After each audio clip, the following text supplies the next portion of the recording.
La France bouge. Que sont-ils devenus ? Clara, racontez-nous Aoun, je crois que c'était aussi il y a 4 ans qu'on les avait rencontrés sur Europe 1. Exactement. Aoun, c'est une marque de soins solaires qui a pour but de réconcilier composition saine et texture hyper agréable. C'est sa fondatrice qui le dit comme ça, Frédérique Seta. Ses soins sont aussi évidemment respectueux de l'environnement, c'est un critère primordial. Elle était venue dans la France bouge alors qu'elle démarrait tout juste. Mais tout juste, je crois qu'elle avait à peine une semaine, un truc comme ça. Elle est venue en juillet 2020 et la marque a été créée en avril 2020. Donc évidemment. Donc elle avait quelques mois. Ouais. Bonsoir Frédérique Seta. Bonsoir Elisabeth. Vous allez bien ? Très bien, merci. Depuis 4 ans. Eh bien, écoutez, je suis ravie d'être à nouveau à vos côtés. Et en effet, depuis 4 ans, il s'est passé pas mal de choses. Alors, quand vous étiez venu il y a 4 ans, en juillet, je me souviens, on crevait de chaud. On était contents de rencontrer une fondatrice de produits solaires qui sentait bon, je me souviens.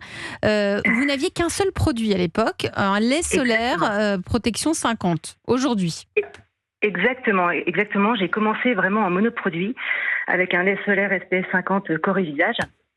Et aujourd'hui, donc 4 ans après, c'est 4 produits en plus donc, qui font partie de la famille Aoun. Donc aujourd'hui, il y a 5 produits dans notre gamme. 5 produits, dont un complément alimentaire solaire. Exactement.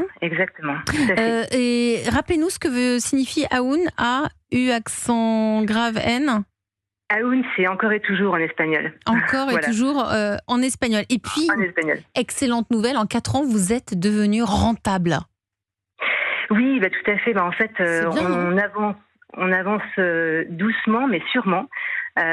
Donc voilà, ça, c'est vraiment... Doucement, moi je trouve ça rapide, Paola Fabiani, non ? Être rentable au bout de 4 ans, c'est bien. C'est vous l'experte ce soir. Non, mais c'est d'être rentable, déjà, c'est très bien. Ouais. Et en plus, quand on lance des produits sur un marché concurrentiel, comme on le disait, c'est... Félicitations.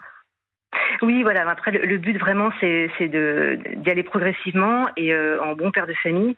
Et c'est vrai qu'Aoun a rencontré, en tout cas avec son premier produit, juste en monoproduit, en fait, un succès absolument incroyable. Et c'est vraiment ça, en fait, qui a lancé Aoun. C'est son premier produit. Et puis, et à la suite de ça, à la suite donc de 2020, en fait, ça a été vraiment une accélération et un grand succès. Et c'est ça qui nous permet progressivement de nous développer et on a encore plein de projets. Nous, ça nous fait plaisir sur Europe 1 d'entendre ces entreprises. Vous avez un point commun ce soir, Aoun Malakio. Vous êtes né pendant la crise sanitaire, à un moment où on a été peut-être un peu découragé. C'était compliqué pour chacune et chacun d'entre nous. Et on le voit chaque soir, toutes ces opportunités de création d'entreprises. La crise vous a aidé ou c'était dans les cartons depuis longtemps, Frédérique Seta, ou c'était un hasard quand vous étiez né en juillet 2020, c'était né en mois d'avril? C'était totalement un hasard, en fait. Vraiment, la crise du Covid, je ne l'ai absolument pas vu venir. C'était un projet que je préparais depuis 2017-2018 déjà. Et c'est vrai que j'étais prête. Vous étiez prête depuis longtemps. Vous étiez mûre, comme on dit. Vous étiez mûre pour aller sur le marché et vendre et fonder votre entreprise. Exactement. Donc tout était prêt et le Covid est arrivé subitement, mais finalement ça n'a pas empêché en fait à la marque de percer et de se développer et d'être ici et d'être là où vous en êtes. Merci à vous Frédérique Seta. Je rappelle que vous êtes la fondatrice de